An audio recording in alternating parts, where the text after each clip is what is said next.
everyone to the Inverted Wander. Today we are going to be doing a mindful meditation. So this will be about 10 to 15 minutes of a meditation slash Dharma talk.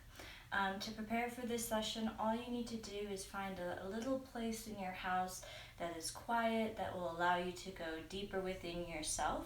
You can refer to my Instagram post from the 3rd of January on how to set that up, maybe looking at what postures would be best for you and your body.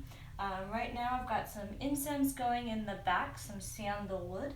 I'm also wearing my mala necklace, which is used in meditations to help further deepen and to help set intentions. And then I'm also going to be using some essential oils. So these essential oils are really good. This one is set up for a pitta, which is what I am, and Ayurveda, and today I'm feeling a little bit sluggish, so this is a good time to use that pitta incense, and I'm just going to roll some onto my wrists, and roll a little bit onto my neck, and then I'm going to breathe in, and breathe out. So go ahead and set up your little space for today's meditation. Like I said, it'll only be about 10 to 15 minutes. And then when you're there, let's go ahead and close our eyes. Start to bring our attention in. So as a reminder, a Dharma talk, which is what we're going to be doing today, slightly different for everyone, depending on where you heard it or where you were taught it. I was taught that a Dharma talk usually starts at the beginning of a class to ground. So I'm starting this on the beginning of a Monday, fairly early for some of us, just as a way to ground us in our week. A Dharma talk teaches patience, grounding, purpose, and it brings us together. So allow whatever just sticks with you and allow whatever passes to pass through you. So it's not meant for you to hang on to every word, but rather just take what sticks with you today and into this week, and whatever doesn't, let it pass. So this is part 2 of a 3-part series. Last week we talked about having clear and honest thoughts, talking about our third eye, about our mind. Today we're going to be talking about our words. So may you have clear and honest words, which is really coming from the throat chakra.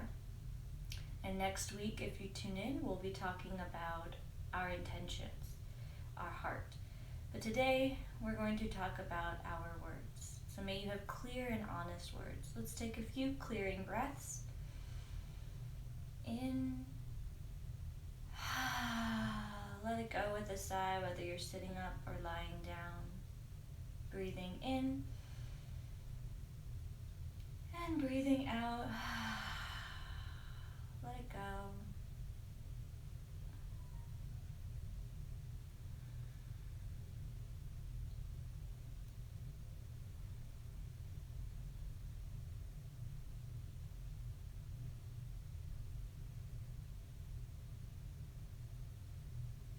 Like I said, last week we spoke about our thoughts, or what is going on in our mind, how we talk to ourselves.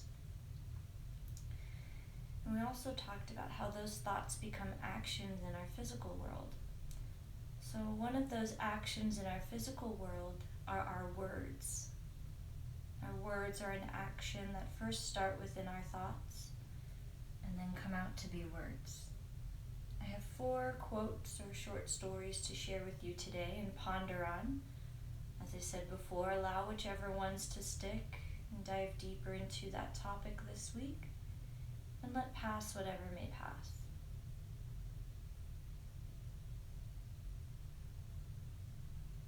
Finding that comfortable space, allowing your body to relax down in whatever space that is.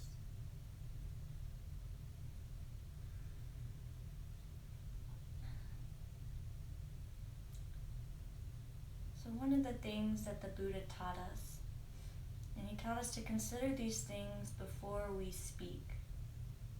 1, is it true? 2, is it kind? 3, is it necessary?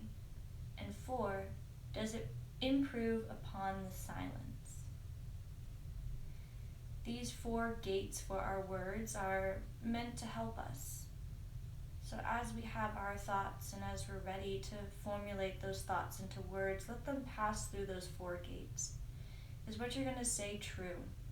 Is it factual? Is there evidence? Is it kind? Are these words meant to uplift and encourage people? Or are they a snappy retort? 3, is it necessary? Is what you need to say absolutely necessary? For not just for you to say it, but for others to hear. And lastly, does it improve upon the silence? Meaning, if you were just to remain silent in that moment, would that be better than saying whatever it is you need to say? Would what you need to say improve upon that relationship with that person? Or would silence rather be a more productive way? These 4 things that the Buddha teaches us helps us to become more mindful with our words. Another thing he talks about, another gate, is it endearing? Meaning, is it spoken gently? Which means the tone of which you deliver the words to that person. Is it free of hostility? Or are you speaking those words to provoke others? Applying these 3 gates for your words can not only improve your relationships with others, but it can also improve your state of mind. So again, consider these things when you speak or before you speak. Are the words kind? Are the words true? Are the words necessary? And do the words improve upon the silence? Pausing here for a moment.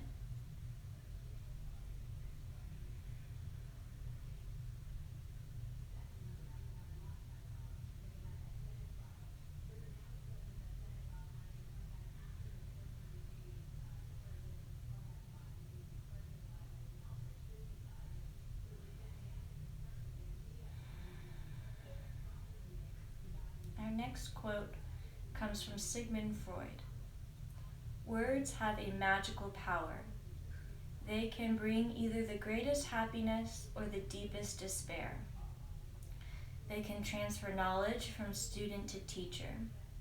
Words enable the orator to sway his audience and dictate its decisions. Words are capable of arousing the strongest emotions and prompting all men's actions. What Sigmund Freud is saying in this quote is that words have the power to affect those around you. That what you say is not just simply saying something to say it, but rather to invoke something in someone else. Whether that's happiness, despair, knowledge, driving your audience to do something, invoking a strong emotion, or prompting action. What this quote tells us is that words can bring both a negative and a positive thought to those around you. Words move us to action. And with this quote, what I believe it says is that it's telling us to be careful. Be cautious of what we say and be cautious of the impact that it has on others. For anyone that is practicing from the United States today, I think this right here is a very powerful thing that we're seeing happening in our democracy, is those in power not being cautious, not being mindful of what they're saying and what that's invoking in those around us. Words are a powerful, powerful tool, and we need to be careful of what we say. And another thing this quote says is that we have the choice. We choose what we say. We are able to choose And it's important to know that what we choose and what we want to invoke in others has an effect. It's a powerful tool and we should use it with the utmost care. Pausing for a moment with this quote. It's pretty powerful, so I'm going to say it again. Words have a magical power. They can bring either the greatest happiness or the deepest despair. They can transfer knowledge from teacher to student. Words enabled the orator to sway his audience and dictate its decisions. Words are capable of arousing the strongest emotion and prompting all men's or women's actions.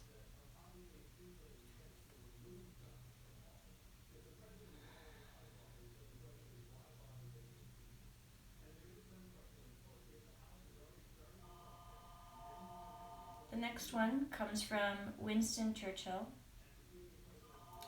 So you are the master of your unspoken words, but a slave to the words you have spoken. Short and sweet, but the point of this quote, I believe, is that you are in control of the words you have yet to speak. So those unspoken words, you are the master. You control what you are able to say. However, once words are spoken, you are a slave to them. You are a slave to those actions, and you cannot take those words back once they have been said. Pausing for a moment to think of the unspoken words we have yet to say, and that we are the masters of them. We are able to control, while also thinking about the words we have already spoken. And I'm sure none of us want to be slaves to our words, so putting more power into the unspoken words and thinking about what we want to send out.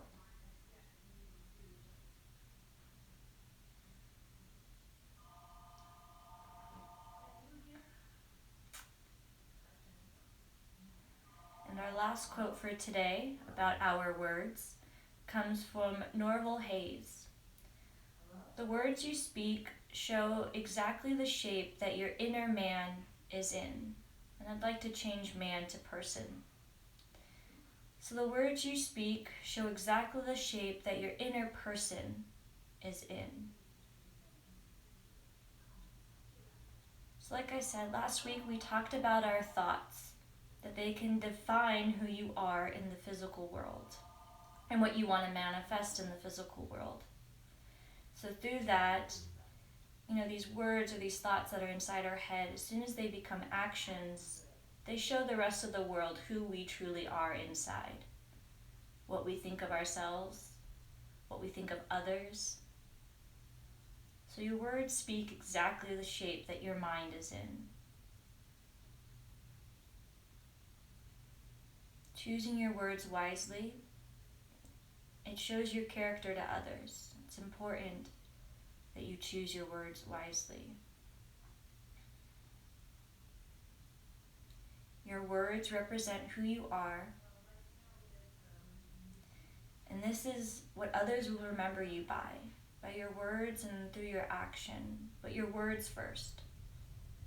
What you choose to say to them the first time you meet them, or the last time.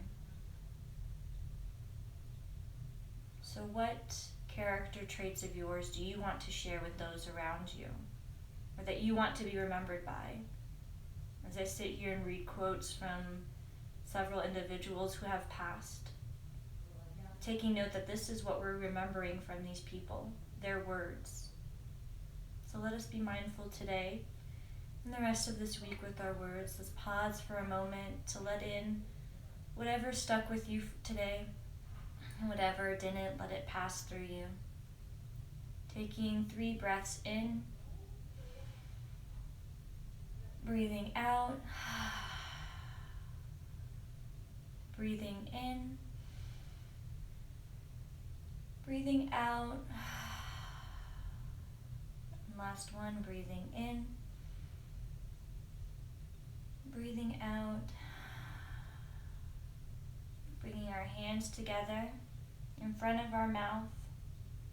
And as we step into today, into the rest of this week, I send you that you may have clear and honest words. Thank you so much for practicing with me today for this mindful meditation. Please choose to stay in your seated posture, your lying down posture if you'd like, to continue pondering these short Dharma talks about our words. And I hope that everyone was able to grab something from this short meditation. Please tune in with me next week as we finish off this series talking about our intentions or our heart center. Otherwise, I will see you next time on The Inverted Wanderer. Bye, everyone.